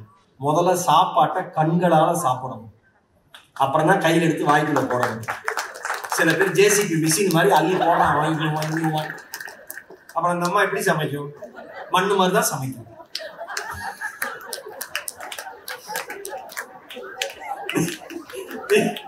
நீங்க மண்ணள்ளி போடுற மாதிரி சாப்பிட்டா இந்த சோறே திங்கிற, மண்ணை தான் திங்கிறேன். நம்ம மண்ணு மாதிரியே சமைப்போம். நல்லா சமைச்ச பொம்பளை எல்லாம் குறைச்சு மண்ணு மாதிரியே சமைக்கும். ரசிக்கணும். முதல்ல கண்ண ஒரு காப்பியா, அந்த நுர தள்ளி அந்த ஃபில்டர் காப்பி இருக்கா, எங்கடா பிறந்த நீ? எனக்காகவே இந்த டவரா செட்டுக்குள்ள வந்தேயாடா. சுகர் கரெக்டா இருக்குல்லடா, உன்னை நம்பிதான்டா முதல் வாங்கிக்கிறேன். ஒருவேளை சுகர் சரியா இல்லைன்னா நான் மன உளைச்சலுக்கு ஆளாயிருவேன்டா அப்படின்னு நினைச்சு எல்லாமே சரியா இருந்ததுன்னா அப்படி கண்களை மூடி இந்த காப்பி கொடுத்த அத்தனை பேரும் வாழ்க்கையில நல்லா இருக்கணும்னு வேண்டிக்கிட்டா வாழ்க்கை சொர்க்கம். வச்ச உடனே மாடு கஞ்சி தொட்டிகளை தலையை விட்டு உரியிற மாதிரி பன்னிக்குட்டி. ஈரோடு அந்த சைடு இந்த பன்னிக்குட்டி நிறைய இருக்கும். ஆக்சுவலா பண்ணிங்க ரொம்ப அழகு, கியூட்டா இருக்கும். குட்டி பண்ணி அவ்வளவு அழகா இருக்கும். எங்க அப்பா சொல்லுவாரு, அப்பா நான் சின்ன வயசுல அழகா இருந்தேன்லப்பா அப்படின்னு. எங்க அப்பா சொல்லுவாரு, குட்டிங்க கூட இப்ப பண்ணிங்க கூட குட்டியில அழகா தான் இருக்கும் பாரு. தேவையான அவமானம் அப்படின்னு உறிஞ்சிட்டு வச்சுட்டு போயிட்டு வரேன். அதனாலதான் அந்த அம்மா காப்பி போடாம படுத்துக்குது. காலையில கலைஞ்சு போட்டு தரும். பாராட்டணும்ல, பாராட்டுறதே இல்லை. அந்த நெல்லிக்காய் அப்படி பார்த்து அப்படி கடிச்சா அந்த உப்பு காரத்தோட துவர்ப்பு சுவையும் சேர்ந்து அப்படியே சாப்பிட்றப்ப, இப்ப நான் சொல்றப்ப நிறைய பேருக்கு வாயில சொல்லு ஊறி இருக்கு, எனக்கு தெரியுது. ஒரு அக்காலாம் அப்படிங்கிறது அதுதான் எங்களுக்கும் வேணும். அப்படி சாப்பிட்டோம்னா அது வாழ்க்கையில இருக்கும். நான் பெரிய ஆள் ஆயிட்டேன், 4 பேரு கூட போட்டோ எடுக்க வருவாங்க, நான் போய் எப்படி கையில நெல்லிக்காய் வந்து உப்பு மிளகா பொடி வச்சு சாப்பிடுறதுன்னு யோசிச்சா நான் வாழ்க்கையில கடைசி வரைக்கும் சந்தோஷத்தையே அனுபவிக்க முடியாது. யாரும் சந்தோஷத்தையே அனுபவிக்க முடியாது. இன்னொன்னு, ஹோட்டல்ல சாப்பிடுறப்ப நிறைய பேர் குறை சொல்லுவாங்க, எப்படி சாப்பிடுறான் பாருங்க. நான் சொன்னேன், அப்ப அவன் இதுக்கு சாப்பிடுறேன். நிறைய பேர் ஹோட்டல்ல சாப்பிட போனவங்களுக்கு என்ன வேலைன்னா, பாத்தீங்களா அடிச்சு நூத்துறான், இந்த வயசுல எப்படிதான் இவ்வளவு சாப்பிட்றான்னு தெரியல. ஏன்டா இந்த வயிற்றுச்சல்னாலதான் உன்னால சாப்பிட முடியல. அந்த மனுஷன் எவனை பத்தியும் கவலைப்படாம 70 வயசுலயும் அன்லிமிட்டட் மீல்ஸ் அன்டைம்ல சாப்பிடுறாங்க.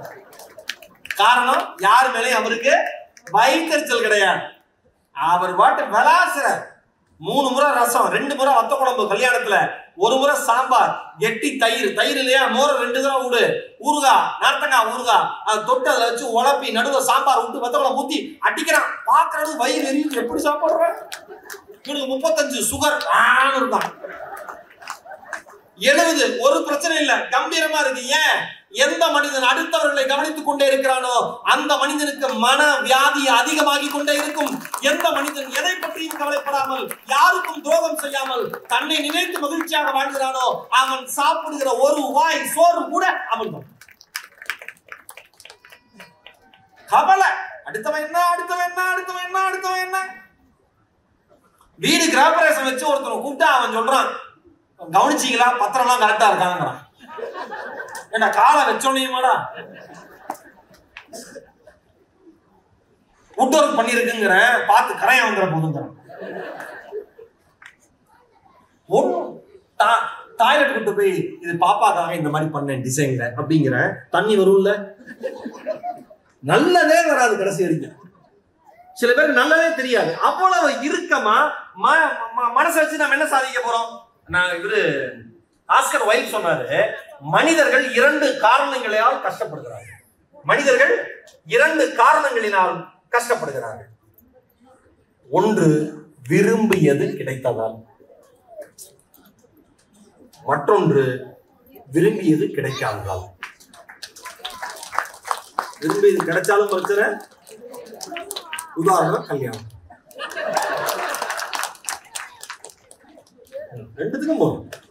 அதனாலதான் பெர்னாஷா சொன்னார், வெளியில் இருப்பவர்கள் திருமணம் என்பது பூட்டி வைக்கப்பட்ட ஒரு அறை, வெளியில் இருப்பவர்கள் நாம் உள்ளே போக நினைக்கிறார்கள், உள்ளே போனவர்கள் வெளியில் வர நினைக்கிறார்கள். சந்தோஷமா இருக்க சந்தோஷமா இருக்கு, கல்யாணமே அவளை பொண்ணு இருந்தா சொல்லுங்க பொண்ணு இருந்தா சொல்லுங்க. கல்யாணம் ஆனதுக்கு அப்புறம் டார்ச்சர் தாங்க முடியல மச்சான். ஐயா என் ஃப்ரெண்ட் அவன் ஒய்ஃபுக்கு கூகுள்னு பேர் வச்சிருக்கான். கூகுள் காலிங் வருது. நான் நினைச்சேன், என்னடா எனக்கு தெரியாம பெரிய இடத்துல வேலைக்கு சேர்ந்துட்டியா, கூகுள் காலிங் வருதுன்னு. என் பொண்டாட்டிங்கிறான். ஏண்டாங்கிறான், எங்க இருந்தாலும் கண்டுபிடிச்சிடறாடா. அதனால ஒண்ணுமே பண்ண நடமாடும் மேப்ல அது. ஒருத்தன் ஏதாவது ஒன்று சொன்னா ஏதாவது ஞாபகத்துக்கு வந்துடும். சொல்லிட்டு சிரிக்கிறேன். அதுக்கு மாதிரி முதல்ல நான் சிரிச்சுக்கணும். அப்ப அவங்க என்ன நம்புவாங்கன்னா, பாரதி நல்ல ஜோக்கு நம்பிடுவாங்க. அது மனசை தயார் பண்றதுதான். முதலே நான் சிரிச்சுட்டேன்னா நல்லா சொல்ல போறாருடா அப்படின்னு சிரிக்காம நான் சொன்னோம்னு வச்சுக்கோங்களேன், ஒரு ரூன்னு பாக்குறது. அதுக்காக ஒய்ஃப் கால் பண்ணிருக்கா, இவன் அட்டன் பண்ணி சொல்லிச்சலாம் டிரைவிங்ல இருக்கேன்னு இருக்கான். இவன் இன்னொரு பிள்ளையோட நடந்து போயிட்டு இருக்கான். சொல்லிச்சாலும் டிரைவிங்ல இருக்கேன்னு இருக்கான். அதுக்கு அந்த பொண்ணு பதட்டமே ஆகல, கடுப்பே ஆகல. சைடு மிரர்ல பாரு நான் வந்துட்டு இருக்கேன்னு இருக்கேன்.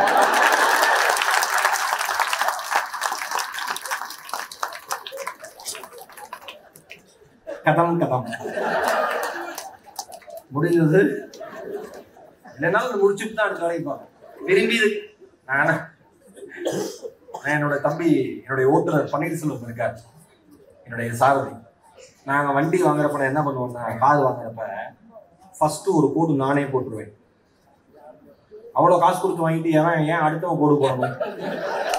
ஒரு அல்ப ஆசை தான். நான் தான் சொல்றேன், அல்ப ஆசையில தான் மனுஷன் வாழ்றான். அது ஒரு கோடு போட்டு எனக்கே நானே ஃபர்ஸ்ட் போட்டேன். அடுத்து வந்து ஒருத்தர் கோடு போட்டானா, சாரி சார் புது வண்டியில கோடு போட்டேன்மா.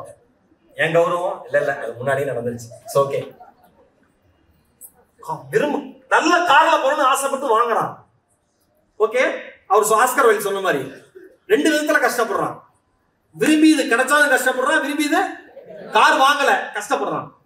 கார் வாங்கிட்டாங்க, கார்ல உட்காந்துட்டு பதட்டப்படுறான். எவனாவது வந்து இடிச்சு போடுவானோ, கோடு போட்டுருவானோ. கார் பார்க் பண்ணிட்டியா, ஷேர் ஆட்டோல பாருங்க சொர்க்கம். ஷேர் ஆட்டோல போறவன் வேர்த்து வலியும், கசகசன்னு இருக்கும், அக்னி வெயில், மழை தண்ணி, ட்ரெஸ் மேல சேரடிக்கும். ஆனா மனசுல பாரம் இருக்காது. கார் வாங்கி ஏசி போட்டு நல்ல லக்ஸுரியா போறோம்ல, பக்கு பக்கு பக்கு பக்குன்னு கிட்டவா.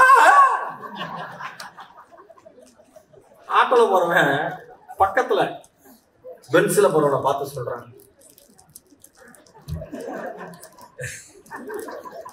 ஒண்ணு இல்ல இந்த மைக்கு தான் பென்ஸ்ன்னு வச்சுங்க.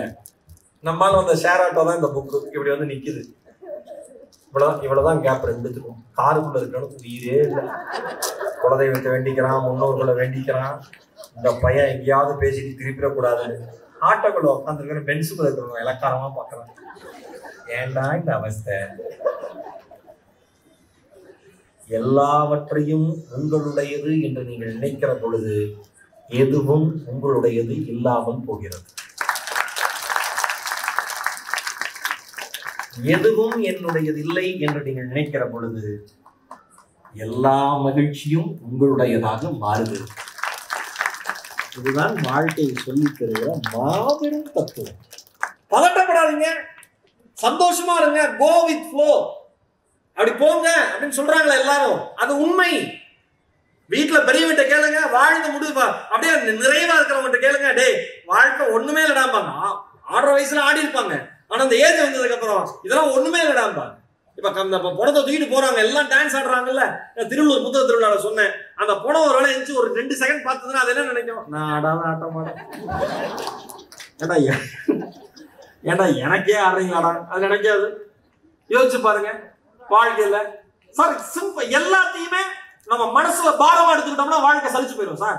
பெர்னாஷா அவருடைய ஃப்ரெண்டு செஸ்டர்சன் ஒருத்தர். பெர்னாஷா ஒல்லியா இருப்பாரு, ஓமுச்சி மாதிரி இருப்பாரு. அவருடைய நண்பர் நல்லா குண்டா, ஹைட்டா, நல்லா தடிமனா, ஒரு 130 கிலோட ஜம்முன்னு இருப்பாப்ல. அவர் சொல்லியிருக்காரு பெர்னாஷாவை பார்த்து, ஷா உன்னை பார்த்தா இங்கிலாந்துல பஞ்சம் வந்ததுன்னு எல்லாரும் நினைச்சுப்பாங்க. உன்னை பார்த்தா இங்கிலாந்துல பஞ்சம் வந்ததுன்னு எல்லாம் நினைச்சுப்பாங்க. அதுக்கு ஷா சிரிச்சுக்கிட்டே சொன்னாராம், என்னை பார்த்தா பஞ்சம் வந்ததுன்னு நினைப்பாங்க. ஆமா, ஆனா உன்னை பார்த்தா ஏன் பஞ்சம் வந்ததுன்னு விட அவங்களுக்கு தெரிஞ்சுக்கும். நான் என்ன கேட்கிறேன், யார் ஒல்லியா இருந்தா குண்டா இருந்தா நமக்கு என்ன கவலைங்க? அவர்கள் உடம்பு அவர்கள் பார்த்துக் கொள்ளட்டும், அவர்கள் நிறம் அவர்கள் பார்த்துக் கொள்ளட்டும், அவர்கள் தேகம் அவர்கள் முடி அவங்க ஏன் கவலைப்படுற? ஏன் கருப்பாயிட்ட, ஏன் ஒல்லியாயிட்ட, ஏன் இழைச்சுட்ட, ஏன் கண்ணுள்ள போயிடுச்சு, கூட்டு போய் 1 மாசம் சோறு போடு. உனக்கே ஓசியில போடுறான் வீட்டுல, உனக்கு எதுக்கு ஊரை பத்தி கவலைங்கிற? தேவையில்லாத கவலைகளை, தேவையில்லாத பாரங்களை மனதில் தொடர்ந்து சுமந்து கொண்டே இருப்பதால் தான் வாழ்க்கையில் எவ்வளவு பெரிய பிரச்சனை. நீங்க எதை செய்றீங்களோ அதுவா மூழ்கிட்டீங்கன்னா வேற எதுவுமே யோசனைக்கு வராது. எடிசன் வீட்டு வரி கட்ட போயிருக்காரு, லைன்ல நின்று கிட்ட போயிருக்கான். அந்த ஆளு பேர் என்னன்னு கேட்டிருக்காரு. உள்ள இருக்கிறவர் பேரை மறந்து விட்டான். நம்ம யாரு? பல்பை கண்டுபிடிச்சவருக்கு பல்பு, பல்பை கண்டுபிடிச்சவருக்கு bulb. What is your name? போயா வெளியில வந்திருக்கான். என்ன பேரை மறந்துட்டா? அப்படியே வெளில நம்ம ஃப்ரெண்ட் ஒருத்தர் பார்த்திருக்காரு. மிஸ்டர் எடிசன் எப்படி இருக்கீங்க? பதிலே சொல்ல, ஆஹா என் பேர் எடிசன். உள்ள ஓடிட்டேன். எடிசன் வெக்கப்படல, அவமானப்படல. எது இயல்பதை ஏத்துக்கணும். ஒண்ணு மறந்துட்டோமா, மறந்துட்டோம்னு ஒத்துக்கணும். ஒண்ணு சொல்லவா, தவறுகளை, குறைகளை மறைக்க முயற்சிப்பதை விட குறைகளை குறைக்க முயற்சிப்பது நல்லது. வாழ்க்கை சந்தோஷமா இருக்கும். நாகூர் ரூமி எனக்கு ரொம்ப பிடிச்ச எழுத்தாளர். சின்ன மனசுக்குள் சீன பெருஞ்சுவர்னு ஒரு புத்தகம், அதுல இருக்கு இந்த விஷயம். சின்ன மனசுக்குள் சீன பெருஞ்சுவர். சின்ன மனசுதான், அப்படி கம்பீரமா ஒரு கோட்டையை கட்டிவிட்டு நான் தான் ராஜான்னு இருக்கோம்ல, அதுக்கு சார் நான் யோசிச்சாவே நம்ம கெட்டோம் சார். என் வாழ்க்கையில நடந்திருக்கு, எல்லாரும் வாழ்க்கையில நடந்துரும். கொஞ்சம் அப்படி கர்வம் வந்துச்சுன்னு வச்சுங்களேன், ஒரு அடி அடிச்சிடணும். ஒரு அடி அடிச்சிடணும். ஒரு ஞானிகிட்ட போய் ஒரு சாமுராய், வாழ்வீச்சு வீரன் கேட்டானா, சொர்க்கத்திற்கான வாசல் எது, நரகத்திற்கான வாசல் எது? ஞானி கேட்டாராம், ஏன் கேட்கிறாய்? தெரிந்தால் சொர்க்கத்திற்குள் நுழைகிற அந்த வாசலை கண்டுபிடித்து செல்வேன், அதனால் கேட்கிறேன் குருவே. ஓஹோ, நீ யார்? நான் சாமுராய். சாமுராய்களுக்கெல்லாம் சாமுராய், சாமுராய்களின் படைத்தலைவன். இந்த நாட்டினுடைய சக்கரவர்த்தியை என்னை பார்த்து வியப்பார், மரியாதை செய்வார். அப்படியா? சாமுராய்களுக்கெல்லாம் சாமுராயா? ஆமாம் குருவே. உன்னை பார்த்தால் ஒரு பிச்சைக்காரன் போலல்லவா இருக்கிறது. யாரு? தலைவன். கோபம் வந்துருச்சு. சாமுராய்க்கெல்லாம் சாமுராய், படைத்தலைவனுக்கெல்லாம் படைத்தலைவன், எதையாடா பிச்சைக்காரங்கிறன்னு வாழை எடுத்தாராம். ஞானி சொன்னாராம், இதுதான் நரகத்திற்கான நுழைவு வாசல். இதுதான் நரகத்திற்கான நுழைவு வாசல். டக்குன்னு பொறி தட்டி மன்னிக்கணும் குருவேன்னு மறுபடியும் வாளை உரைக்குள் வச்சாராம். அடுத்த செகண்ட் ஞானி சொன்னாராம், இதுதான் சொர்க்கத்திற்கான நுழைவு வாசல். அவ்வளவுதான். கோபம் வரப்ப கொஞ்சம் நிதானிச்சு செயல்பட்டு வச்சுங்களேன், நம்ம சூப்பர். அக்பர் பீர்பால் கதை அது நடந்தா நடக்கலையா, உண்மையா பொய்யாலாம் தெரியாது. ஆனா அது வரை எல்லா கதைகளும் வாழ்க்கையோட நீங்க தொடர்புபடுத்திக்கிட்டே இருக்கலாம். எப்பயுமே ஒருத்தன் ஒரு இடத்துல போலா இருந்தானா மத்தவங்களுக்கு பொறாம வரும். உண்மையா இல்லையா? உண்மையா இல்லையா? நம்ம கூட வேலை செய்யறவன், நம்ம பாஸுக்கு அவனை ரொம்ப பிடிச்சிருது, ஃபர்ஸ்ட் நாம தான் முட்டை போச்சு வைப்போம். எப்படி அவன் வீணா போயிடறான் ஆண்டவா. வீட்டுல வந்து சொல்லுவோம், ரொம்ப ஓவரா பண்றான் பாஸ், ரொம்ப அவனுக்கு இடம் கொடுத்துட்டாரு சொல்லுவோம். பிடிக்காது. பாராட்டினா அடுத்தவங்கள பாராட்டினா நமக்கு பிடிக்காது. அக்பரை வந்து பாராட்டிட்டே இருக்காரா பீர்பால, பிடிக்கல மத்தவங்களுக்கு. எப்படியாவது கேள்வி கேட்டு மடக்கணுங்கிறாங்க. அடுத்த நாள் சமைக்க வராரு, அக்பர் வந்து உரிமை கொடுத்துட்டாரு, அவனை கேள்வியில மடக்கிடு, நீ கேட்டதெல்லாம் பண்றேன்ட்டாரு அரசவைக்கு. எல்லாரும் சேர்ந்து ஒரு கேள்வி கேட்கிறாங்க, மனிதனுடைய உள்ளங்கையில் ஏன் முடி முளைக்கல? அக்பரோட உள்ளங்கையில ஏன் முடி முளைக்கல? உள்ளங்கையில எப்படி முடி முளைக்கும்? உடல் ரீதியா வராது இல்ல, அதான அமைப்பு, முளைக்காது இல்ல. உடனே அடுத்த செகண்ட் பீர்பால் சொன்னாரா, என் மன்னன் கரங்கள் கொடுத்து கொடுத்து சிவந்த கரங்கள், அவர் கொடுத்து கொண்டே இருப்பதால் உள்ளங்கையில் முடியே முளைக்கிறது. உங்களை மாதிரி எல்லாரும் அங்க கைத்தட்டல, ஒரே ஒரு ஆள் கைத்தட்டி இருக்காரு. யாரு? அரசர் அக்பர். உடனே இவன் வைத்தறிச்ச பிடிச்சவன் சும்மா இருப்பானா? அப்படி என்றால் உன் உள்ளங்கையில் ஏன் முடி முளைக்கவில்லை? ரொம்ப அழகா சொன்னாங்க பாருங்க. அரசன் கொடுப்பதை தொடர்ந்து வாங்கி கொண்டே இருப்பதால் என் கைகளில் முடி முளைக்கவில்லை. கொடுவானா? அப்படி என்றால் எங்கள் எல்லோரின் கைகளில் ஏன் முடி முளைக்கவில்லை? சிக்கலா? சிக்கலா? ஏண்டா அரசனுக்கு சொல்லிட்ட, உனக்கு சொல்லிட்ட, என் கையில எங்க கையில ஏன் முடி முளைக்கல?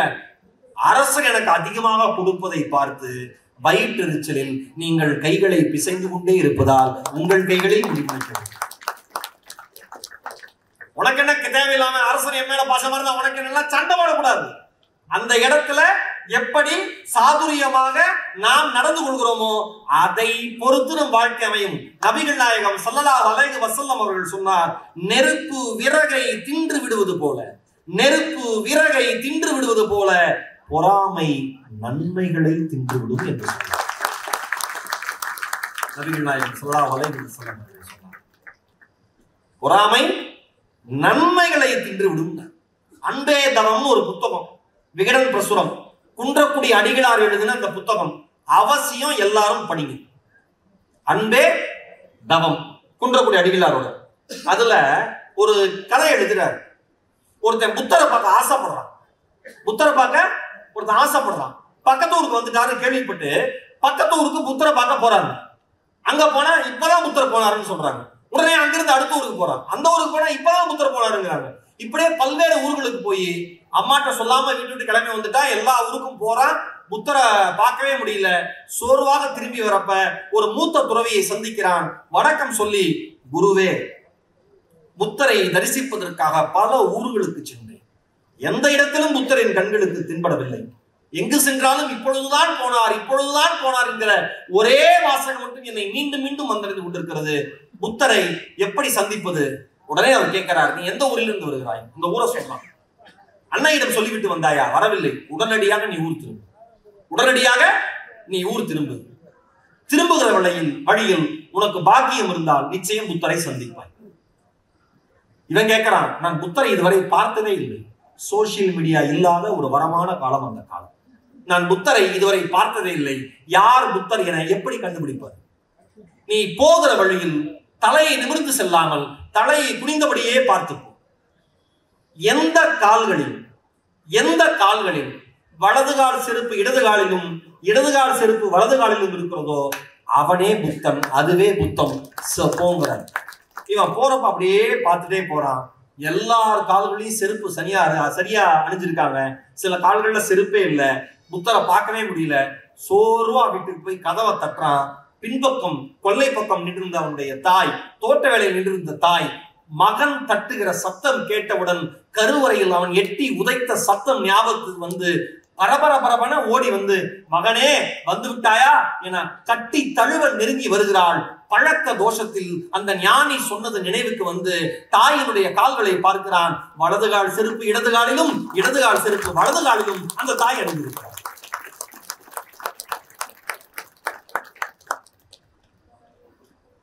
அதுல குன்றக்குடி அடிகளார் எழுதுறாரு, புத்தரை விட கருணை மிகுந்தவராக இந்த உலகத்தில் தாய் மட்டும்தான் இருக்க முடியும். இந்த கருணை தாங்க நமக்கு முக்கியம். இந்த கருணை தாங்க நமக்கு முக்கியம். ஒரு சம்பவம், ஜப்பான்ல நண்பர் ஒருத்தர் போயிருக்காரு. அவர் ஆபீஸ் ஒருத்தர் கூப்பிட்டு போற வழியில நேரா போயிருக்காரு. காரை நிறுத்திட்டு ஆபீஸ், நாம என்ன நம்ம ஆபீஸ்னா காரை முன்னாடி எடுத்தோம், ஆபீஸ் போயிருவோம்ல, காரை நிறுத்திட்டு வாங்க ஆபீஸ் போலான்னு கூப்பிட்டு போயிருக்காரு. 1/2 கிலோமீட்டர் நடந்து போயிருக்காங்க. 1/2 கிலோமீட்டர் நடந்து போயிருக்காங்க. நடந்து போறோம், எங்க போறோம்னு கேட்டிருக்காரு. இவர் சொல்லியிருக்காரு, ஆபீஸ்க்கு தான் போறோம். அப்படியே அப்படின்னு சந்தேகத்திலே போனவரு ஆபீஸ் கிட்ட வந்தோம்னா அந்த ஜப்பான் நண்பர் சொன்னாராம், இதுதான் எங்கள் அலுவலகம்னாராம். உடனே இந்த நண்பர் இந்தியா இருந்து போனவர் கேட்டாராம், ஏன் இங்க வந்து வண்டியை பார்க் பண்ணாம அவ்வளவு தூரம் தள்ளி பார்க் பண்ணோம் அப்படின்னு கேட்டோன்னே அந்த ஜப்பானிய நண்பர் சொன்னாராம், நான் வீட்டுல இருந்து முன்னாடியே கிளம்பிட்டேன், அதனால அங்க பார்க் பண்ணிட்டு நான் நடந்து வந்துட்டேன். வீட்டிலிருந்து வேறு வேலைகள் முடித்து விட்டு அவசரமாக வருபவர்களுக்கு இந்த இடம் பயன்படும் என்பதால் நான் இங்கே நிறுத்தவில்லை, அதனால அங்க நிறுத்துறேன். நானா ஒன்னே ஒண்ணு சொல்றேன், அடுத்தவர்களுடைய சிரமத்தை எவன் தன் சிரமமாக பார்க்கிறானோ அந்த மனிதனுக்கு சிரமம் வந்ததாய் வரலாறே. வாழ்க்கை அவ்வளவுதானே, அழகா சொல்லிட்டு போயிடலாமே. விதையாக இருன்னு ஒரு புத்தகம் வழக்கறிஞர் தா. ராமலிங்கம் ஐயா எழுதுன்னு, விதையாக இரு அந்த புத்தகம். அதுல இருக்கு இந்த செய்தி. சார் ஒண்ணுமே இல்லை சார், என்னை பார் யோகம் வரும். என்ன போட்டோ ஒட்டி இருப்போம், இதை ஒட்டி பாக்குறோம். என்ன அர்த்தம், ஏன் இந்த போட்டோ ஒட்டி இருக்கும்? என்னன்னா என்னை பார் யோகம் வரும் ஒட்டி இருக்கு. ஏன்? நான் சொன்னல, கழுத சுமக்கும், பயங்கரமா சுமக்கும். கடைசி மூச்சு முற்ற வரைக்கும் எல்லா சுமையும் தாங்கி நடக்கிற வரைக்கும் நடக்கும். அதனால் தாங்க முடியாத சுமைகள் வருகிற பொழுது அது முற்றுப்புள்ளி வைத்து நின்று விடும். முற்றுப்புள்ளி வச்சு இவன் ஓனர் என்ன அடிச்சாலும் கத்துனாலும் கதறினாலும் என்னால சுமக்க முடியாத சுமை எனக்கு மேல் இருக்கிறது, நான் இனிமேல் நகர மாட்டேன். இந்த தத்துவம் தான் என்னை பார் யோகம் வரும். என்ன மனிதா, உன்னால் சுமக்க முடிந்த சுமைகளை மட்டும் சுமக்க பழகு. உன்னால் சுமக்க முடியாத சுமைகள் வந்தால் முற்றுப்புள்ளி வைத்துவிட்டு அங்கேயே நின்றுவிடு. வாழ்க்கை உனக்கு வரமாக மாறி போகும். பிரச்சனையே நம்மால சுமக்க முடியாத சுமைகள் எல்லாம் சுமந்துட்டு நாம நகர்ந்து போயிடணும்னு நினைக்கிறது மட்டும்தான்.